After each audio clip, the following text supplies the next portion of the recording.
Hi சுட்டி குட்டீஸ், இன்னைக்கு நிறைய குட்டி குட்டி கதைகள் பார்க்கலாமா? அதுவும் உங்களுக்கு பிடிச்ச அனிமல்ஸ் கதையை பார்க்கலாமா? வெட்டுக்கிளியும் எறும்பும். ஒரு அடர்ந்த காட்டில் வெட்டுக்கிளியும் எறும்புகளும் வசித்து வந்தன. இந்த எறும்புகள் எப்பொழுதும் சுறுசுறுப்பாக வேலை செய்து கொண்டே இருக்கும். தங்கள் எதிர்காலத்திற்காக அவை ஒன்றாக உணவு திரட்டி சேமித்து கொண்டே இருந்தார்கள். அப்போது ஒரு நாள் வெட்டுக்கிளி எறும்புகளிடம் கேட்டது, நீங்கள் ஏன் எப்பொழுதும் இப்படி கடினமாக உழைத்து உணவு சேகரித்து கொண்டிருக்கிறீர்கள்?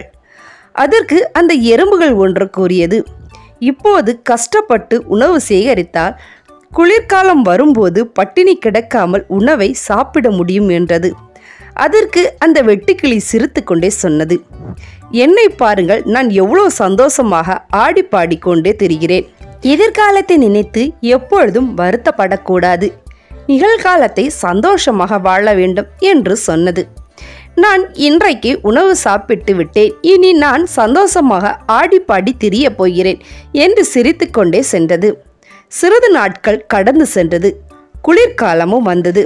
அப்போது அந்த எறும்புகள் அனைத்தும் தாங்கள் வெயில் காலத்தில் சேர்த்து வைத்த உணவுகளை சாப்பிட்டு கொண்டிருந்தன. ஆனால் இந்த வெட்டுக்கிளிக்கு உணவே கிடைக்கவில்லை.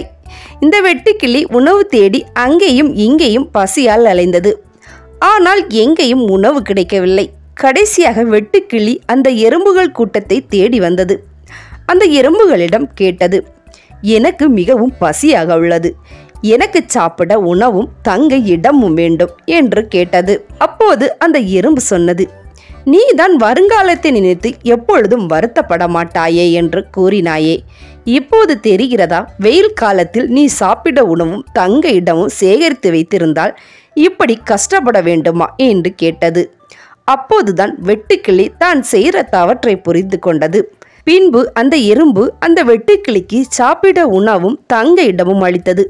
வெட்டுக்கிளியும் இனி வரப்போகும் நாட்களில் உணவு சேகரித்து வைக்க வேண்டும் என்று முடிவு எடுத்தது. இந்த கதையோட நீதி பார்த்தீங்கன்னா, வருமுன் காப்பதே சிறந்தது. தங்க இறகுகள் கொண்ட அன்னப்பறவை. ஒரு குளத்துல அழகான தங்க அன்னப்பறவை வாழ்ந்து வந்தது. பக்கத்து கிராமத்துல இருந்து ஒரு விவசாயியின் மறுஜன்மம் தான் இந்த அன்னப்பறவை. ஒரு நாள் அந்த விவசாயியின் மனைவி குளத்துல தண்ணீர் எடுக்க வந்தார்கள். அந்த தங்க அன்னப்பறவை அவளை பார்த்தது. அதிசயம் என்னவென்றால், அந்த அன்னப்பறவை அவர்களிடம் பேசியது, நான் தான் உன்னுடைய இறந்து போன கணவன், இப்போது தங்க அன்னப்பறவையாக பிறந்துள்ளேன், உனக்கு நம்மளுடைய பசங்களுக்கும் உதவி பண்ண வேண்டும் என்று ஆசைப்படுகிறேன் என்றது. ஆனால் உன்னால் எப்படி எங்களுக்கு உதவி பண்ண முடியும் என்று அவர் மனைவி கேட்டாள். அதற்கு அவர், நீ தினமும் என்னிடமிருந்து ஒரு தங்க இறகை எடுத்துக்கொண்டு செல்லலாம், அதை விற்று உங்களுக்கு தேவையான அனைத்தையும் செய்து கொள்ளுங்கள் என்றது. அதற்கு அவருடைய மனைவி, நீ சொல்வது ரொம்ப நல்ல யோசனை, இனிமேல் நாங்கள் எதற்கும் கஷ்டப்பட வேண்டியதில்லை என்றாள். தினமும் அவருடைய மனைவி யாருக்கும் தெரியாமல் குளத்திற்கு வந்து ஒரு தங்க இறகை எடுத்துக்கொண்டு செல்வாள். அப்படி ஒரு அழகான வீட்டையும் கட்டி விட்டார்கள். அவர்கள் வீட்டில் வேலைக்கு ஆளும் வச்சிருந்தாங்க. அப்போது ஒரு நாள் அவங்க யோசிச்சாங்க, ஒருவேளை தங்க அன்னப்பறவை மட்டும் காணாமல் போனால் நான் என்ன பண்ணுவேன்? ஆனால் மறுநாள் குளத்தில் செல்லும்போது மனைவி அன்னப்பறவையிடம், நீங்கள் எங்கள் கூடவே வந்து தங்கிக்கோங்க, நாங்கள் உங்களை ரொம்ப நல்லா பக்குவமாக பார்த்துப்போம் அப்படி சொன்னாங்க. அன்னப்பறவையும் உடனே ஒத்துக்கிச்சு. ஏன்னா அவரோட பசங்களை பார்க்கணும்னு ஆசைப்பட்டாரு. மனைவி அவர்களுடைய வீட்டுக்கு பின்னாடி அந்த அன்னப்பறவை தங்குவதற்கு ஒரு இடத்தை ஏற்பாடு செய்தாள். அந்த அன்னப்பறவையும் அங்கே சந்தோஷமாக வாழ்ந்து வந்தது. ரொம்ப நாள் அப்புறம் அந்த அன்னப்பறவைக்கு வயசாகிடுச்சு. அவரோட மனைவி தினமும் இறகு எடுப்பது கடினமாக உள்ளதால் ஒரே அடியாக நிறைய இறகுகளை எடுக்க முடிவு செய்து அந்த அன்னப்பறவையிடம் சென்று, இங்க பாருங்க, தினமும் ஒரு இறகை எடுப்பது எனக்கு ரொம்ப கஷ்டமா இருக்கு, அதனால சேர்த்து நிறைய இறகுகள் எடுக்கலாம் என்று நினைக்கின்றேன் அப்படின்னு சொன்னாள். அதற்கு அந்த அன்னப்பறவை, நீ சொல்வது சரிதான், ஆனால் என்னால் ஒரு தங்க இறகுக்கு மேல் ஒரு நாள் தர இயலாது என்று சொன்னது. உடனே மனைவி அந்த அன்னப்பறவை பிடித்து எல்லா தங்க இறகுகளையும் எடுத்து விட்டாள். அப்போது அந்த இறகுகள் எல்லாம் சாதாரண இறகுகளாக மாறியது. உடனே அவள் அதிர்ச்சியுற்றாள்.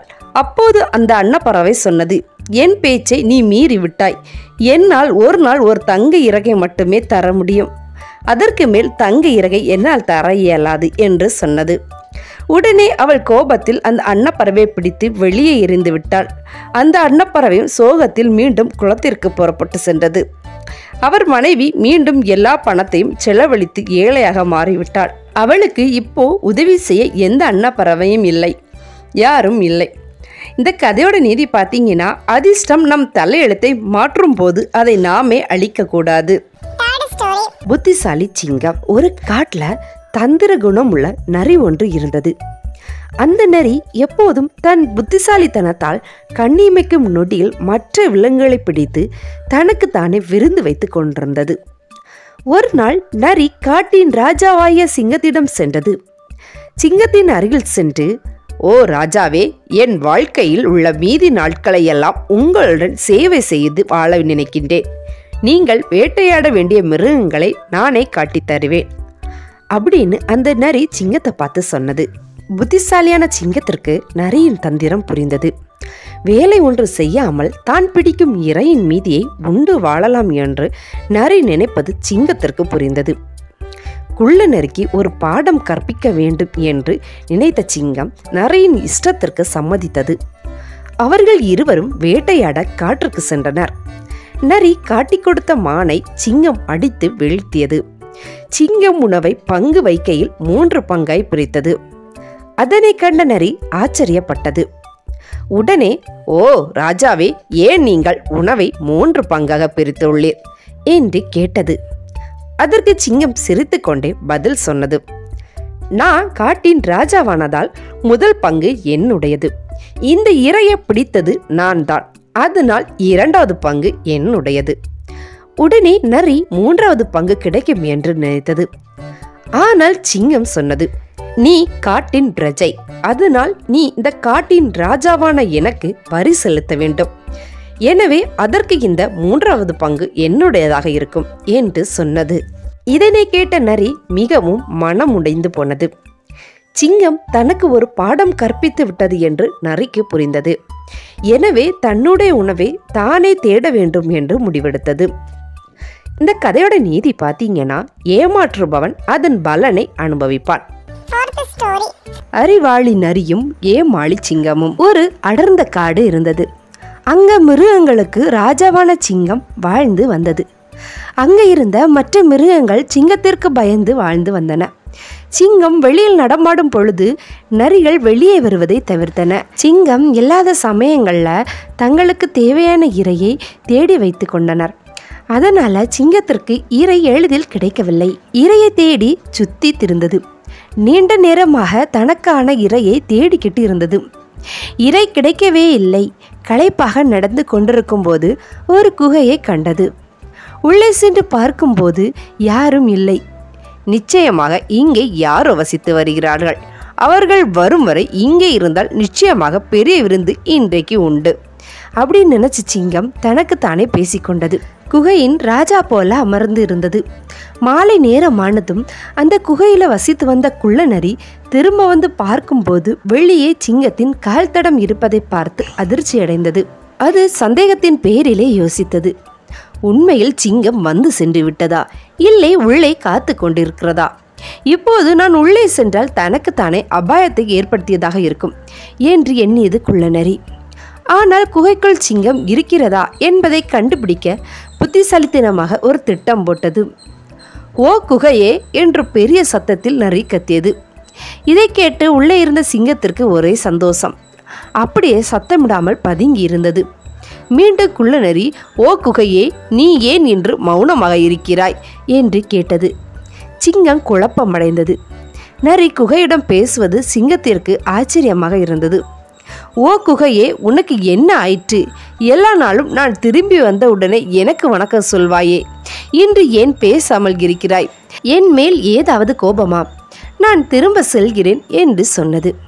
அடக்கடவுளை, கைக்கு எட்டியது வாய்க்கு எட்டாமல் போய்விடுமோ? இப்பொழுது நான் ஏதாவது செய்ய வேண்டும், இல்லை என்றால் நம்முடைய இறை சென்றுவிடும். ஒருவேளை நான் இருப்பதனால் தான் குகை பயந்து பேசாமல் இருக்கிறதா என்று எண்ணியவாறு தன்னுடைய கர்ஜிக்கும் குரலால் வணக்கம் நண்பா என்று கூறியது. நிம்மதி பெருமூச்சு விட்ட குள்ளநரி நல்ல வேளை பிழைத்தோம் என்று நினைத்து கொண்டு அங்கு இருந்து ஓட்டம் பிடித்தது. சிறிது நேரமும் தான் சொன்ன வணக்கத்திற்கு பதில் வணக்கம் வரவில்லை என்று யோசித்த சிங்கம் மெதுவாக வந்து எட்டி வெளியே பார்த்தது. அங்கே குள்ள நரி இல்லை. நாம் ஏமாந்து விட்டோமே என்று மன வருத்தத்துடன் சிங்கம் அந்த குகையை விட்டு சென்றது. குட்டீஸ்களா, குள்ள நரி எப்படி தன்னுடைய அறிவினால் உயிரை காப்பாத்துச்சுன்னு பார்த்தீங்களா? நீங்களும் உங்களோட ஆபத்தை கண்டு பயப்படாதீங்க. சரியா சிந்திச்சு செயல்பட்டா நம்மளோட ஆபத்தையும் வெல்லலாம். சிந்திப்போம், செயல்படுவோம். பாய் குட்டீஸ். இனி அடுத்த கதையில சந்திக்கலாம். பாய்.